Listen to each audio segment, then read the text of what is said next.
Welcome back.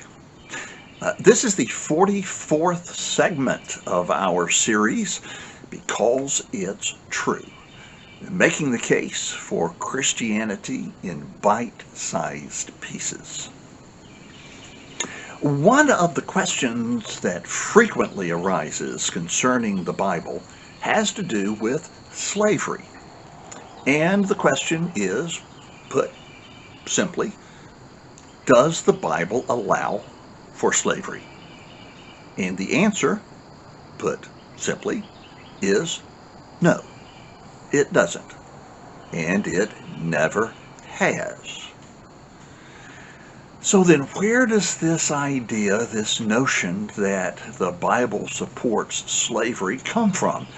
Well, the earliest root of this issue is found in a problematic verse in the Old Testament, Leviticus 25:44, which says, "You may buy male and female slaves." Now, this is a great example of the need when attempting to interpret the Bible, the need for context and accurate translation. First of all, context.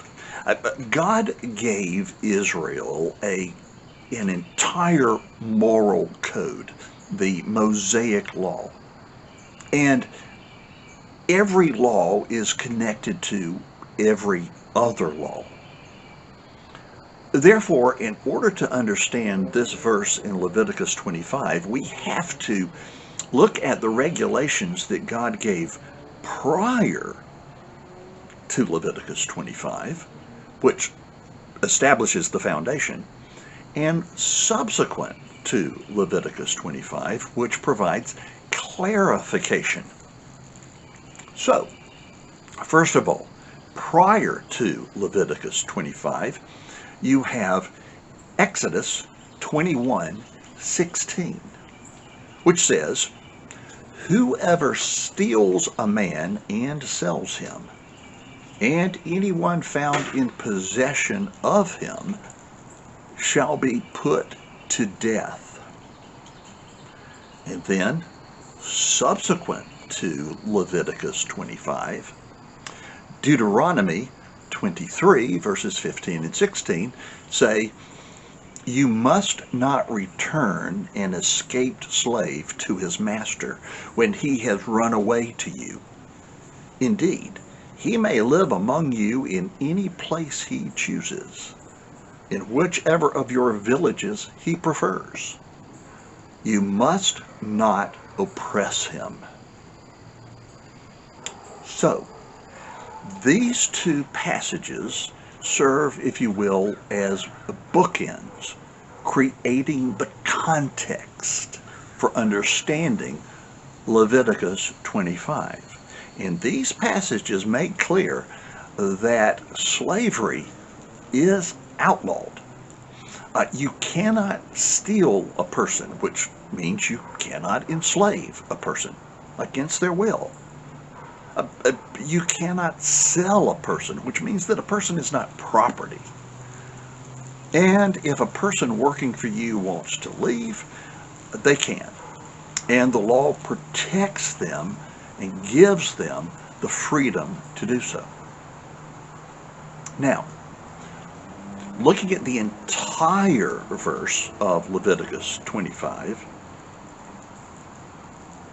verse 44, it says, "As for your male and female slaves, whom you may have, you may buy male and female slaves from among the nations that are around you." And this brings us to the importance of accurate translation. The word for slaves in Hebrew is ebed, spelled E-B-E-D, and it is a word which can mean servant, slave, minister, advisor, or official. Now, the context tells us the translation. It means, where it is translated in some versions, slave, it actually means, for all practical purposes, it means a worker, an employee. Then, if you look at the word for buy, well, the Hebrew word I can't pronounce, but if it's spelled with English alphabet, it's QNH, and it means to buy or acquire or hire. And so again, we look at the context. This is not the purchase of a person. It is the hiring of a person. And since Exodus 21:16 forbids selling people, who is it that is receiving the money in Leviticus 25:44? Well, the only possibility is that Leviticus 25:44 is describing a hiring process. And it is the payment to someone from a foreign nation to work with you. So, if we go back to Leviticus 25, verse 44, with the proper translation, it will say, "As for your male and female servants whom you may have, you may hire male and female servants from among the nations that are around you."